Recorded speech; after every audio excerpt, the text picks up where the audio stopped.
Can you tell us, firstly, what is anhedonia and what is it defined as by the medical establishment, and what do you, how would you describe the condition?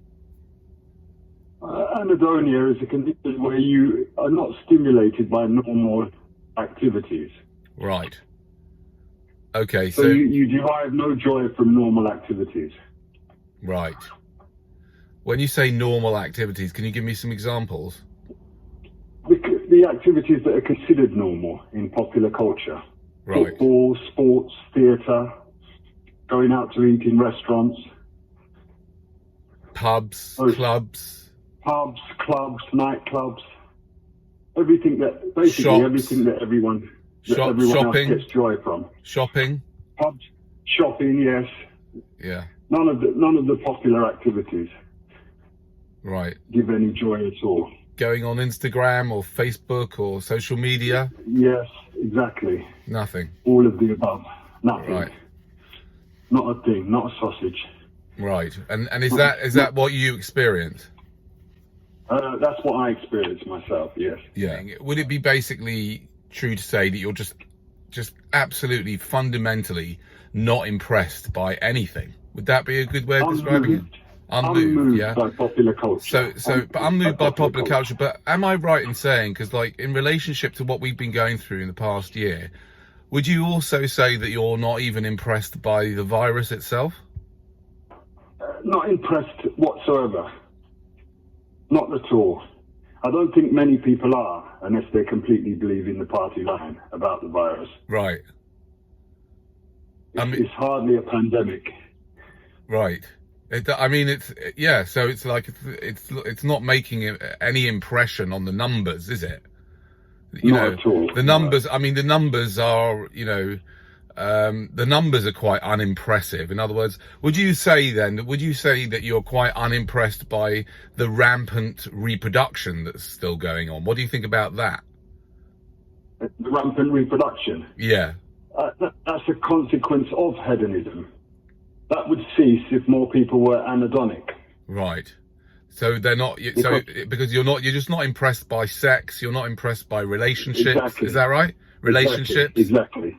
With a loved one, with some loved one that you marry, and that's not doesn't impress you. The numbers would dramatically decline if there were more anhedonic members of the human race. Yeah. Right. It would diminish dramatically. Right. Well, it's good to meet you, and I think there probably are some other people around, and that's why we're going to set up an anhedonic party, and I think that could be quite interesting. Do you know what I mean? To have wonderful. Yeah. A meetup, an anhedonic meetup. Yeah.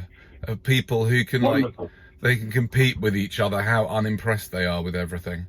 That's right. Yeah. How unmoved we all are. So would you say you're also unimpressed with life itself? Life itself is not impressive at all. No, not when you consider it deeply. Right. I would say if anyone ever was to consider life deeply, they'd come to the same conclusion. But I mean, what about the intricacy of the human body and how nature all works and all, and some of it looks really beautiful, and science has done all sorts of things and gone all sorts of paths. That's not impressive? Not at all, no. Not with consideration. If anyone were to consider things deeply, you'd find that I think that's why they prescribe not to do so. People say don't consider a rose. If you consider it too deeply, it doesn't look beautiful at all. Right. You strip it of all of its beauty, superficial beauty. Yeah. If you consider a rose in its essence, it would be nothing. Right. Would you there say would be absolutely nothing there? I mean, would you say that, let's say, as a man, I'm assuming that you're a man. Is that right? Yep, for sure. As a man, would you say the same thing about about a woman? That it's all that the beauty is all just superficial? I think the scientists have made that pretty clear. The universe is mainly emptiness.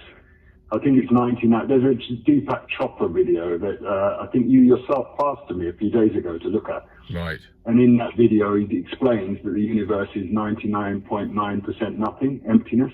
Yes. So I think that would confirm the fact that there isn't much to really concern in essence. There's not much to be moved by in essence. Right. Life and the universe is mainly emptiness. It's Right. just the illusion. The illusion. That's what we're taken with, the illusion. Right. It's just not very Subjective impressive. illusion. But aren't you impressed by the illusion? It's very good. I mean, it's very convincing, isn't it? It's clever. It's very clever. Yeah. But once analysed, it's not moving at all. Right. And how do you feel about things like business? What do you think about business? Are you impressed by the idea of business? Not really. Are you disgusted by it more? I'm disgusted. It shouldn't be necessary. Right. Business shouldn't be necessary. Business is only there because we don't recognise each other as family. Right. We've ceased to recognise each other as family, so that's where the money crept in between. The wedge is the money. You wouldn't sell to your mother or your father because you recognise them as family members. Right. It would be abhorrent to do so, in fact. Correct. So we've just lost the recognition that we're all family. We're all family members. Correct. So with that perception, with that perspective, business is actually beastly. Yeah, that's true. The problem is that we've all been... Unfortunately, we're in a game where, yes, exactly. Yeah, we're in this game. I'm afraid we've been hijacked by psychopaths, so we have to play along while we're here. Yeah. Unless you can find a way out of the game. Are you impressed by sex? Or are you disgusted by it? Yeah. The idea of sex and the fact that it's tied up with reproduction. As someone suffering from Anhedonia, what do you think about that? It's the most powerful drug on the planet. That's how I view sex. It's the most powerful drug on the planet. Right. And 99.9% of people are addicted, deeply addicted to sex. Right. Again, if it's analysed sex, if you really analyse it, then it loses its allure and its power over you. Yeah. But nobody does because they're so deeply addicted. Correct. That's the nature of addiction. You can't remove yourself enough to separate yourself from the drug to even think about analysing it. Yeah. That's the whole point of addiction. That's the nastiness of addiction. And as someone suffering from anhedonia, I would assume that you would therefore view reproduction as an extremely bad idea. It's an imprisoning activity. Right. So it literally imprisons energy in form. So it traps energy. Previous, that which was free previously, it traps it in form. Yeah. For the duration of the lifespan of that organism. So not only is it entirely unnecessary, it's quite, again, it's abhorrent, really. It's abominable. From your point of view, yeah. From mine, yes, for sure. Yeah. And again, if you are hedonic, if you are on the, you are stimulated by life, you are suffering from biophilia, I call it. Yeah. An attachment to life itself, then you would see it completely in the opposite. Yeah. Those people would see what I'm saying as abhorrent. Correct.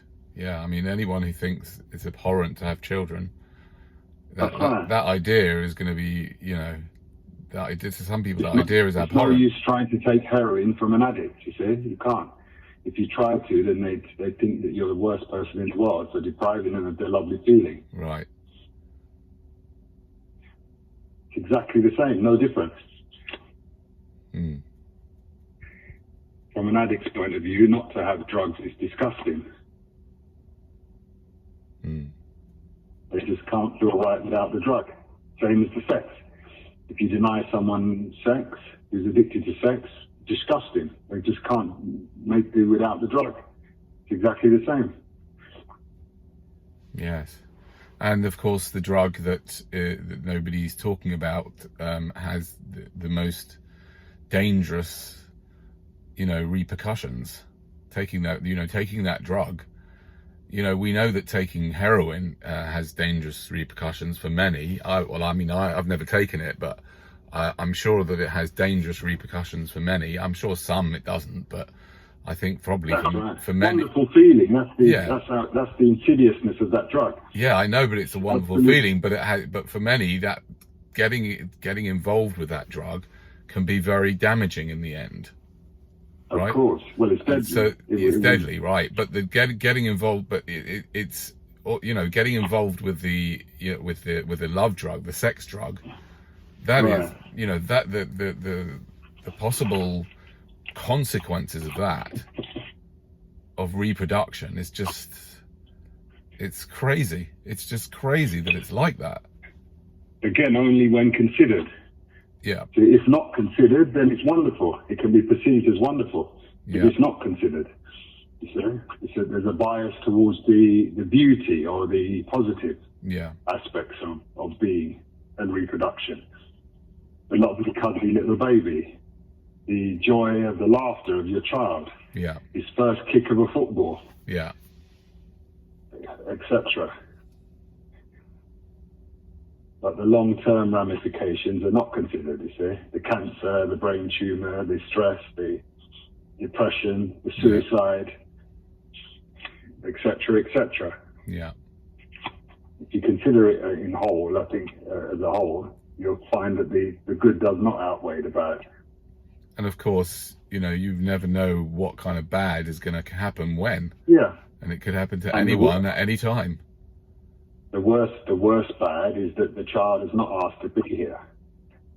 So you brought a being in just based on you deciding that it wants to be here. Or it's a good thing that it should be here. That's the worst crime of all. There was no need to bring the child in the first place. But again, if not considered, it's done automatically because of the lust or the stimulus of sex. Mm. Well, many people, it wipes out full consideration. It does and it doesn't. It's like, yes, it does and it doesn't, because I think that a lot of people still plan to have children. But without want to have children. I think. Yeah, they don't have consideration. Of course not. They're not planning properly. Yeah. You're absolutely right. No. I mean, the type of planning that people do. Yeah. I mean, there might be a bit of imagine if you were planning a little bit of looking at schools. Maybe they might search around for the best school. Yeah. What a load of rubbish. But other than that, I can't see where the consideration is. No. They've really not considered like the whole thing through. They can't consider because there's no being there to consider. There's no being before they have a child, so they can't really be considering it properly. They're just assuming that the child will like to be here. They would find it enjoyable to be on Earth in a body. But as the statistics show, that's not the case. Well, I think most people wouldn't be too high. Yeah, no, you're right. It's not the case with everyone. But it's definitely not the case with a lot of people, and it's a significant number of people. And even if it was just one, you could argue that's enough reason not to procreate, just for one person having to go through some hell. And also, there's mass conditioning, you see, against you considering life. Correct. It's not really done, you see. Nobody does it. It's abstract to do so. Yeah. To consider life. I mean, have you told anyone about your anhedonia? Have you spoken to the doctor about it? You get the stop response. Antidepressives. Right. The doctor hasn't got time to consider it with you. You do still enjoy conversation sometimes with people, do you?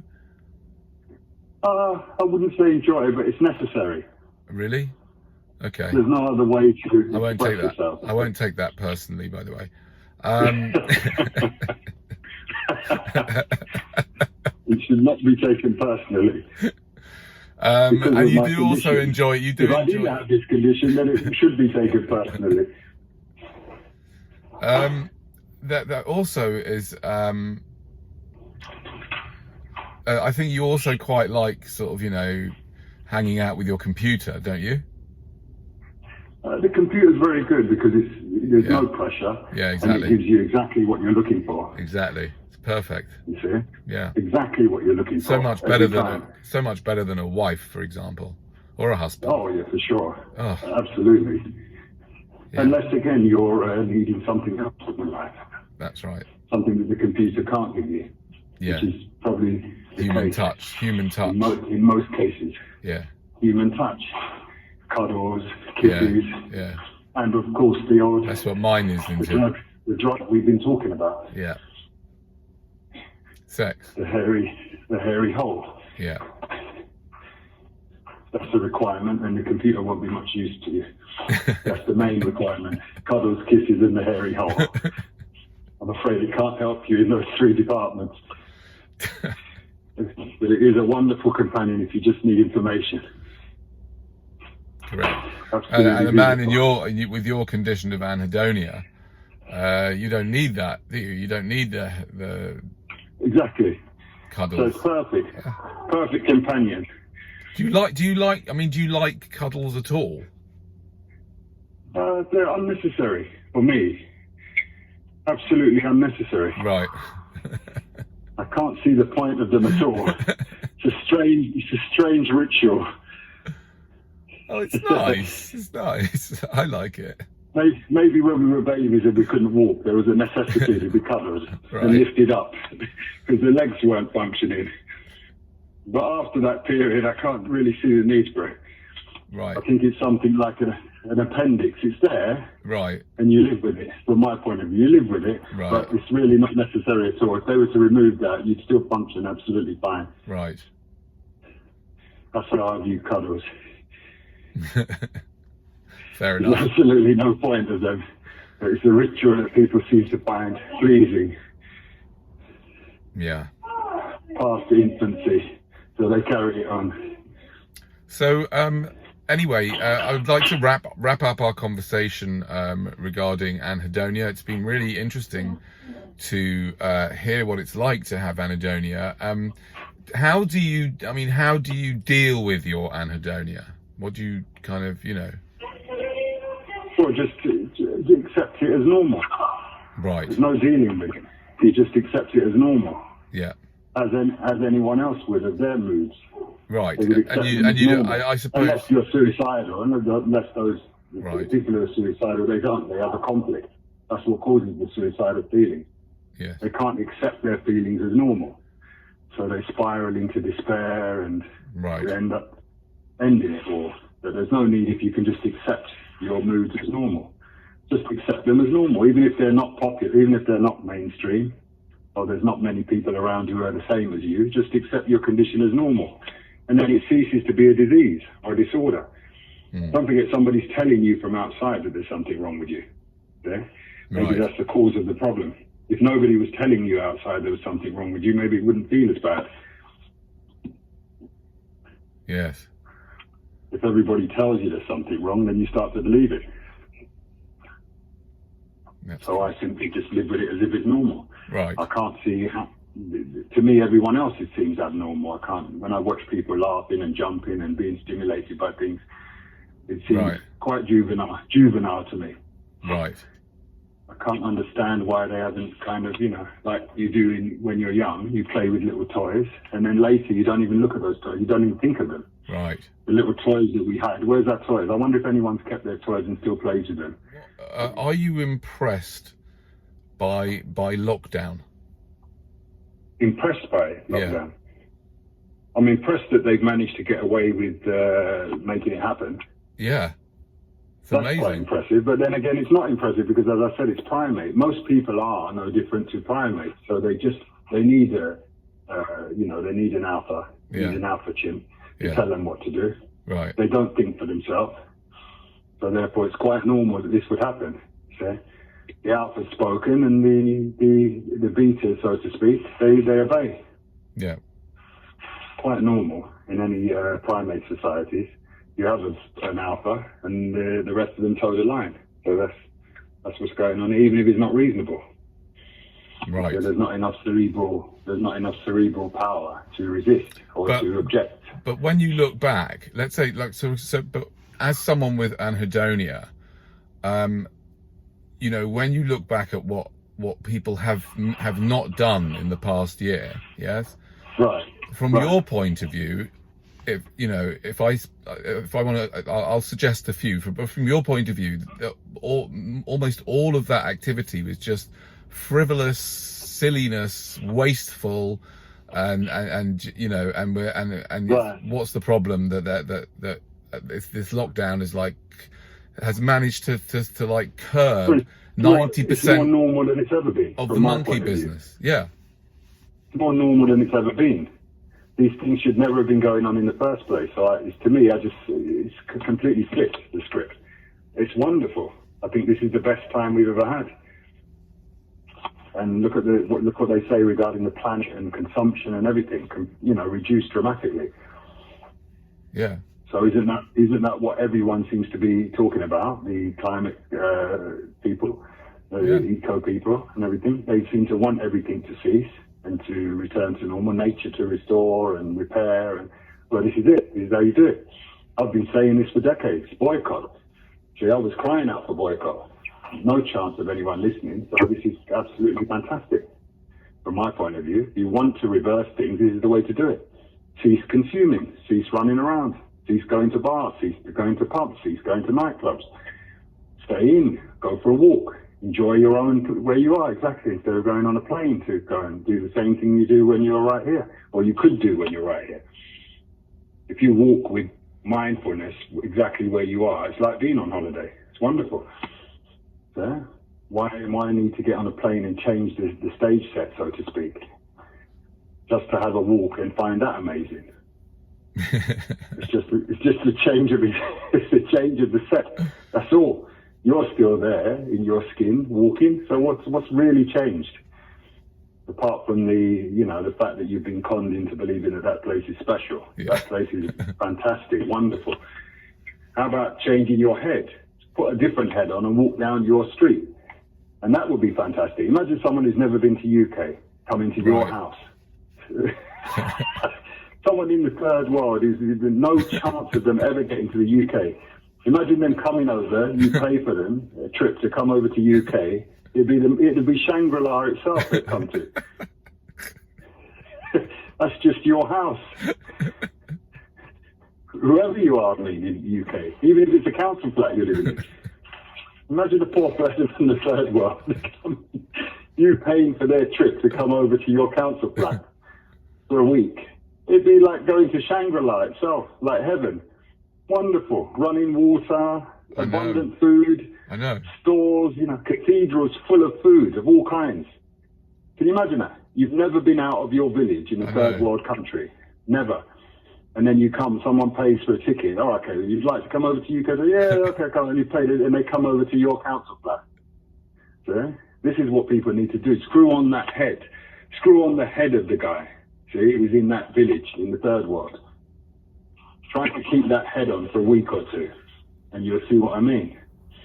Wonderful. Just the very little that you've got is fantastic. It's wonderful, but it's unappreciated. You see, everybody's trying to get more.